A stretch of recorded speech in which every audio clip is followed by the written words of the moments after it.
Hello everyone, and welcome to this audio podcast. This audio podcast is part of the Quail N Crux. This audio podcast as part of as part of the Ricochet and Ruckus. This audio podcast is part of the ZtormLabostix. This audio podcast is part of the Shitstorm Squadron. This audio podcast as part of a ZtormLabostix production. So in this audio podcast, a look at some HD diagnostics, Huntington's diagnostics and clinical practice. So pharmacological, some of the pharmacological modalities for Huntington's sort of aim to manage some symptomologies, since there are currently or perhaps presently no specific treatments no specific treatments or modalities to halt or reverse Huntington's progression. Chorea, this in the main symptomology, chorea is often a common manifestation in the early to middle stages of the condition, with involuntary sort of jerking movements. The severity of chorea is assessed through a particular scoring sort of basis on the Unified Huntington's Disease Rating Scale, or UHDRS. Additionally, whilst Huntington's in its early stages of phases,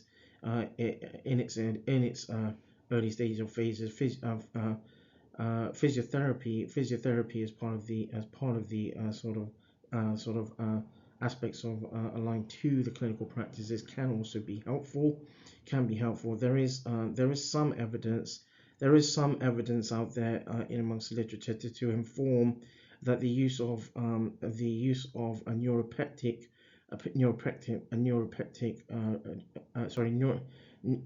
neuroleptic drugs or treatment modalities such as sulfide, olanzapine, and risperidone, and quetiapine in the treatment can be sort of a basis in primarily around the treatment of the chorea symptomology. The relief of in around the symptoms is sort of occurs due to the neuroleptics primary target being the dopamine receptor D2. However, these drugs or pharmacotherapies can have adverse effects such as prompting fatigue and sedation. Anxiety is also common amongst those with Huntington's, or can be in amongst those with Huntington's disease. Whilst at the same time, pharmacological options where non-pharmacological or non-pharmaceutical options do exist. For example, such as cognitive behavioral therapy and pharmacodynamic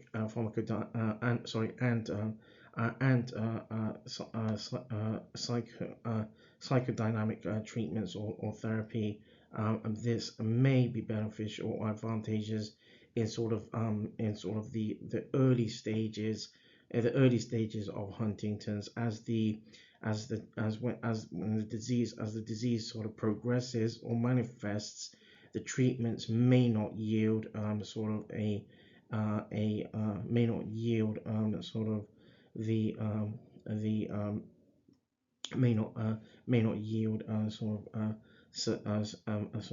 more substantive sort of alleviation of the symptoms or symptomologies. Other therapies or pharmacotherapy, other therapies or treatments, like for example for example, in amongst the literature, where pridopine, and minocycline have also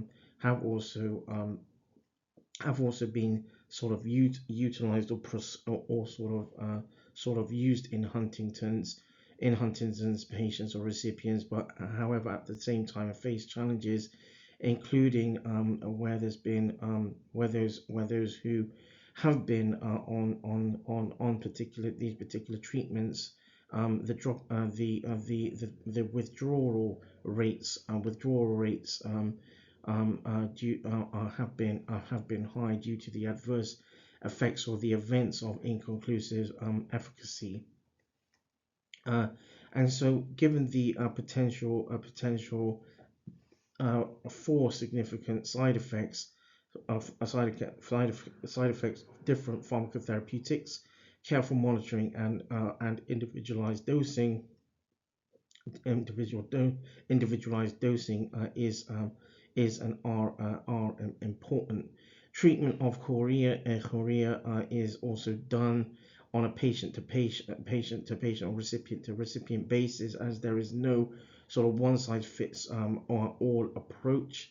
Many of the treatments of pharmacotherapeutics are listed in amongst the literature have sort of negative implications, or can have negative implications, or toxic or have sort of implications around the toxicological profile and the sort of drug to drug interactions, and therefore physicians or clinicians in amongst those who are sort of in around specialties must find or should look to find sort of the best sort of modalities or treatment modalities for patients or recipients with Huntington's.